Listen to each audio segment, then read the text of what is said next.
Okay, there we go.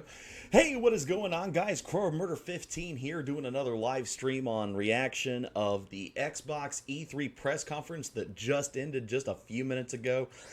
First off, I want to apologize to anybody that was tuning in during the live reaction video. I was having a lot of technical difficulties trying to get the video to cooperate along with the cam going on, so I just decided to wait until a little bit later just to get a reaction video out of this rather than just live live reaction. So I just had afterthoughts. It also gave me time to kind of type some notes up about what I saw, what I liked, just to kind of talk about things that I'm really excited about. So just a heads up, I'm not going to be talking about everything in the press conference. So this is just stuff that caught my interest personally, and if you should definitely check out videos on YouTube if you want to watch the full press conference. There's just stuff that I wrote down, what I liked, what caught my interest. Just to let you guys know, I do have the chat up right now, so if you have anything you particularly want to talk about during this live stream, which will probably go for maybe a half hour to an hour at the most. If you have anything you want to talk about during that, or any questions discussing anything that you saw that I brought up, or if I didn't bring up that you said, you know, what do you think about this, feel free to chat it up in the chat box right there. Just please note that there will probably be a 10 to 15 second delay from the time that I see it to an answer. So if it seems like I'm ignoring your question, I'm not. It's just going to be a little bit of a delay. Okay, so just to give a little overall before I get into the nitty-gritty of this, I gotta say, I was really impressed with the Xbox this year. They got a lot of stuff they were showing, a lot of new games they were showing, talking about the new console they're working on, which I'll get into a little bit later. So Xbox definitely stepped their game up this year. I was fairly impressed. So now to get into the nitty-gritty. First, I'm going to talk about a couple of things aside from games that caught my interest and caught my just things that I was like, okay, this is interesting. So here we go. Okay, so the first thing that I want to discuss, and it's going to be weird because it's not video games itself, is the Xbox Pass Ultimate. So, for those that are unfamiliar, Xbox has two things that's kind of a subscription service. You have the Xbox Gold, which gives you access to online gaming, online games, and all that kind of stuff. You can play with your friends. This has been around since the beginning of Xbox and Xbox 360, so that's nothing new. Then they came out with Xbox Game Pass, which is a $10 subscription where you can download certain games from this big library to play, and all you have to do is download them. You don't have to pay for them. Now, the only thing is that if you ever cancel your subscription to Xbox Game Pass, then you no longer have access to those games. It's not like Xbox Gold free games, where if they have 4 games that come out a month and you can download them for absolutely free, they're yours to keep, and you don't have to worry about a subscription service, I think, except unless you run out of Xbox Gold. I'm not sure how that works.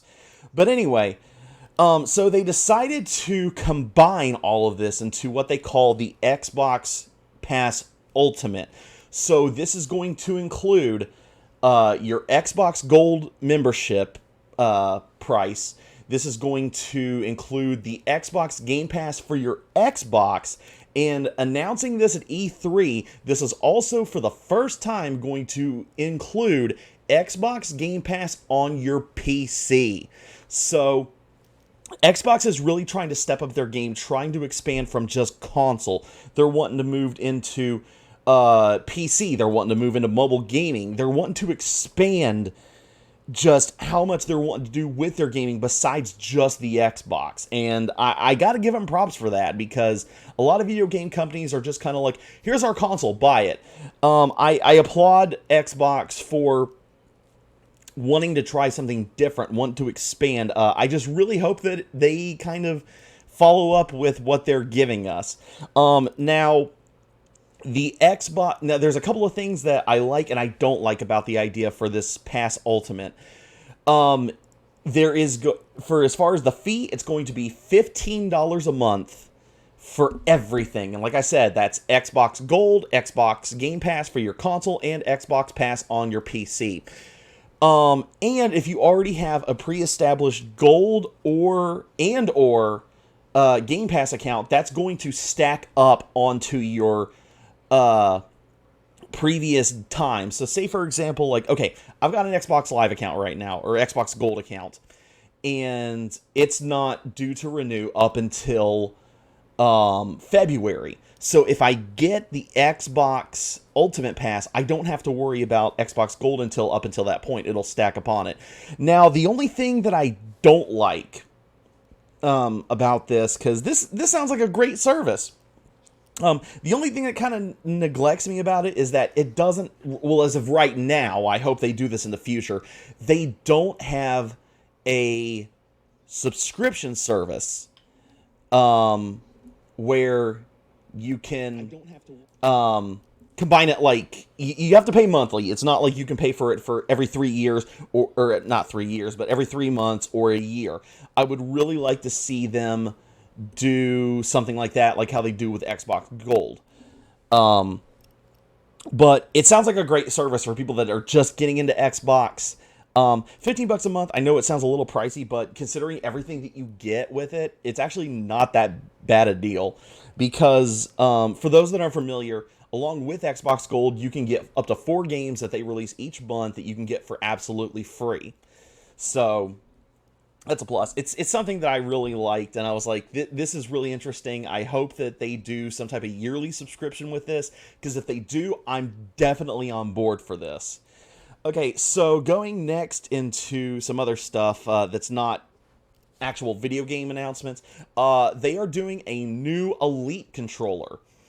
I didn't pick up the first Elite controller because I like my standard controller, in all honesty, but the way they're modernizing, or not really modernizing, but customizing the controller to where you basically make it how you want to play is really cool. I've always been a fan of games or controllers you're able to customize to better attune to the way you play, and to where it optimizes your gaming style. Now, like for my example, like I have just the standard, Xbox One controller, but this is a Design Labs one that I had custom made for myself. But this Elite controller, honestly, is something that I might be interested in, depending on the price. They do have it up on Xbox's website right now, but they did not make an announcement about the pricing. So that's something that I may have to check out later, because if it's the same price as the Elite, I might look into it, but it's just going to depend. Okay, so now let's get into the nitty-gritty of this. Let's get into the games. Okay, so they showed a little bit more on Star Wars Jedi Fallen Order. Okay. Oh, Chronic Sonic, $179.99 for the new controller. Yeah, that's a bit pricey for me too, because honestly, I thought that $150 was a bit pricey for a controller, honestly. Now, I have had hands-on experience with the Elite controller, but I don't know. That almost seems a little too much for a controller. So, I don't know. If the price ever comes down, I may break down and finally get like the regular Elite one day, but yeah, almost $200 for a controller. That's asking a bit too much.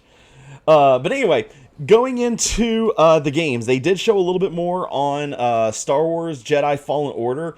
This is a game that I've actually been excited about ever since its announcement, and actually getting to see gameplay and cutscenes from it. I'm really excited about it. It seems like it's going to be a lot like The Force Unleashed. And I was a big fan of the first two, or well, considering there's only two, I was a big fan of the two Force Unleashed games. It was action packed. It was really cool. The story was really good. So I'm really excited to see where Fallen or Jedi Fallen Order is going to go. Now, the only drawback with this is that, yes, it is EA doing this game, and as many of you know, EA doesn't exactly have the best record, so to speak, so we'll have to kind of wait and see where that goes. But so far, it's actually looking like a really good game. And oh, by the way, when I go down this list of games that interest me or that caught my attention, it's not going to be in any particular order. So if I seem like I'm going out of order from what the presentation showed, I apologize right now, because I was like, okay, now I'll start writing down notes or anything. So, so the next one that kind of caught me off guard, but actually did kind of catch my interest, even though I'm not... It's weird. I love watching them, but I hate playing horror-style video games, is the Blair Witch first-person view game. This kind of blindsided me. There were a lot of different thoughts that ran through my head when I saw this trailer before they actually showed the title screen of Blair Witch. Because, honestly, when's the last time you heard about the Blair Witch Project? Like, years and years and years. When I first saw it, the way the character was designed, I honestly thought that we were kind of getting a Silent Hill 2 remake. And I was like, okay, I'm on board with this. And the more I watched it, I was like, no, it can't be that. Or yeah, that's actually the first thing. I thought it was like a new Silent Hill game, which I would be on board for. But Silent Hills got shot dead in the water, so I'm not even going to hold my breath for Konami trying to rebring that back. Then I thought, I was like, oh, maybe it's that new game that, I forget the name of it, but it's the one that, oh shoot, Norman Reedus is a part of now, that looks crazy as shit. But no, Blair Witch, it looks really interesting. It caught my interest, so I kind of can't wait to see where this is going to go. I almost feel like it's going to go kind of an Outlast type of vibe, where it's first person, you use your video camera, you can't really fight back against enemies, you kind of have to solve puzzles, dodge enemies, find hiding places, which I've played the first Outlast game, so if it's anything like that, I will definitely be on board, so because I thought the gameplay for that was really good. So if we get that combined with Blair Witch, then I don't see a problem here. I think it's going to be a good game. Yes, Death Stranding. My God, some of the stuff that I've seen in that is just... It literally feels like you're on acid, even though I've never done acid. It's like, this is how you do acid legally, is just wait for Death Stranding to come out, then you know what it's like when you've been on an acid trip. So some other stuff that caught my eye. Let's see here on the list. Okay, Cyberpunk 2077. This is a game that I've been kind of eyeballing. It caught my interest, but it hasn't been like, I have to go get this game. It looked pretty cool, but then I saw the new trailer today, and I was like, okay, this is looking really cool. And then literally, like, this didn't sell it for me. Like, I was like, okay, I'm invested. Let's see where this goes. Just to put the icing on the cake, you have freaking a character modeled after Keanu freaking Reeves out of nowhere talking about this game now. And then they had Keanu Reeves himself coming in talking about this game, where it's going to be like a futuristic, slimy underworld, which we've seen that type of stuff before, but this looks really good, honestly. So, and they also announced the release date, which is going to be April 16th, 2020. So, that's going to be really cool. So, that one I might look into a little bit more. It looks really interesting. The next one that I was like, okay, this is different. And you're going to probably raise an eyebrow on this, but it's Minecraft Dungeons. And I was like, what in the world? They were like, from the creators of Minecraft, and I saw like all the Minecraft stuff. I was like, wait a minute, this is Minecraft. And then they had the perspective of any typical dungeon crawler like Diablo. And I was like, wait a minute, they're literally making a dungeon crawler Minecraft. And I'm not gonna lie, it actually looks pretty good. This is something that I would actually sit down, play with my friends with for the little bit, just for the fun of it. But that's one that's like kind of on the back burner of yeah, I might look into this. Another one that kind of follows into that is the new Lego Star Wars game. I've always been a sucker for any type of most movie adaptation for Lego games, and Star Wars has been one that I've always played them, and they've always been really fun.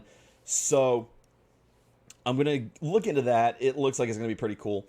So some of the bigger titles that really caught my interest: Phantasy Star Online 2.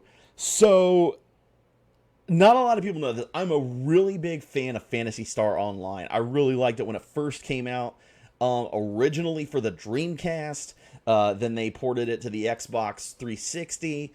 And the fact that this game is going to... Okay, it's coming out spring 2020. But I was like, okay, you got me hooked. This looks really good. But what really sold it for me is this game is going to be free to play. So I'm extremely excited about that. Now, the only thing that's going to concern me about that is they say free to play, but with a lot of these free to play games nowadays, you've got loot boxes, stuff that you can buy that'll upgrade your character. And I've talked about this in previous episodes of Convlog before.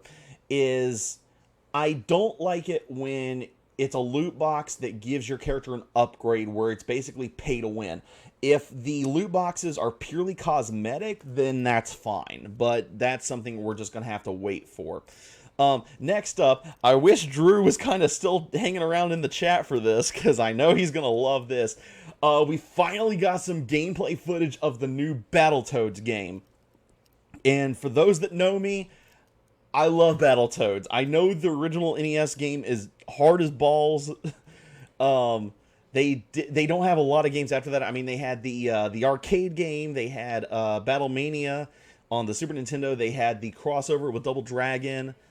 But it's just, I'm really excited about this. And the cartoon art style looks really good too. I'm extremely excited about that. Some other stuff that caught my interest: Tales of Arise. Now, I've never gotten into any of the Tales games, but I've seen them. They look magnificent. This one just kind of caught my interest, and it's coming out 2020, so that's something I may look into a little bit later. The next one, they showed a little bit more on Borderlands 3. They didn't show any more gameplay footage, but they show, yeah, Battletoads, but no release date. It's like, where's the release date, guys? I want to play this now. Also, going back to that for just a split second, 3-player couch co-op, which is how gaming should be. You need more co-op where it doesn't have to be online. I mean, online would be good for it, but the fact that you can sit down with your buddies playing this game is the way you need to do it. So, the only thing that kind of sucks about it is that I wish there was somehow you could get a 4th player, having like a 4th character come in, so that way you can have up to 4 people playing at once. But I don't know, maybe that's something that they'll do later down the road. Maybe some DLC, they'll introduce a new Toad or something. But anyway, so they showed a little bit more on Borderlands 3. They didn't show any new gameplay, but they did show some more cinematics, which looks great. They kind of I'm trying to think of the right word.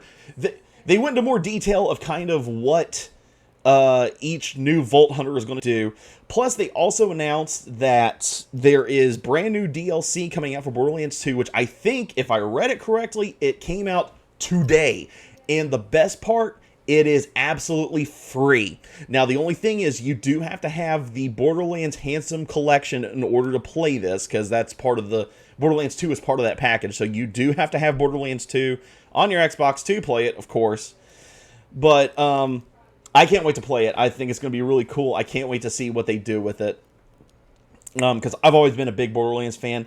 I will definitely be getting 3. I've actually already got it pre-ordered, so I can't wait. And now the big thing that I knew they were going to talk about this, but I didn't know how much in depth they were going to go into this, is the new Xbox console that is coming out next holiday 2020, codename Project Scarlet. Now, this this thing. Oh, hang on a second. I just got dinner delivered. Thank you.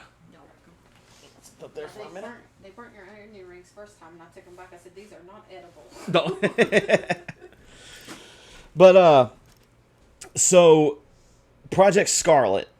This console is boasting some really big stuff. And I'm not going to lie, I'm a bit skeptical on what these are going to be. Because this console is claiming it's going to have 8K resolution, which no one has heard of yet.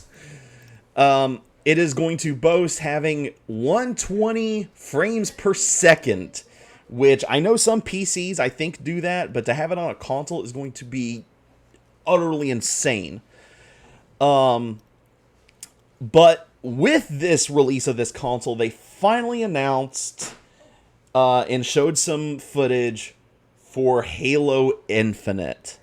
Now, I've been in and out of Halo ever since the first one, ever since Combat Evolved. And seeing this gameplay, well, not even gameplay, but just this rendered footage just blew my mind away. I can't wait to play the new Halo Infinite, because honestly, I'm going to say this, and not a lot of people are going to agree with me. Honestly, Halo 5's Guardian was good. I don't care what anybody says. It was a good story. It was a good game. The gameplay was really good. So this is technically going to be like Halo 6, I guess you would call it, depending on where it's going to be in the timeline. But it's going to be really interesting to see what this new console is going to bring us. The power it boasts it's going to have. Like I said, I'm kind of skeptical on it from what they're going to, like how they're going to do this, honestly, and the type of technology it's going to require in order to be able to display this. Because if they're boasting 8K, there's going to have to be new 8K TV formats that can actually render this stuff. So it's going to be really interesting to see what they're going to be doing holiday 2020. Well, guys, I hate to really cut this short, but I'm going to go ahead and hop off here and eat some dinner. But those are my thoughts on Xbox's E3 press conference. I give it a solid, I would say, 9 out of 10. They really impressed me this year. Now, I will be doing something like this similar tomorrow after Nintendo's press conference. I won't be doing a live reaction, but I will be doing an afterthoughts reaction. So, roughly a few minutes after, or maybe like a half hour after Nintendo's press conference happens at E3, join me on here on Game Bros WV, and we'll get a discussion going on how we thought Nintendo did. So fingers crossed that they blow it out of the water again this year, because they've been doing it for quite a few years now. So let's hope they keep it up. So guys, that about does it. If you have any suggestions or comments or what you thought about Xbox's E3 press conference this year, leave them down in the comments below, and I will talk to you guys next time. Oh, also, just a heads up, if you're watching this, if you're wondering what the new episode of Convlog is, I will be doing it next week. I will actually be going out of town this week, but don't worry, there will still be new episodes of Game Bros coming up, so I will catch you guys next time. So this is Krow 15 signing off.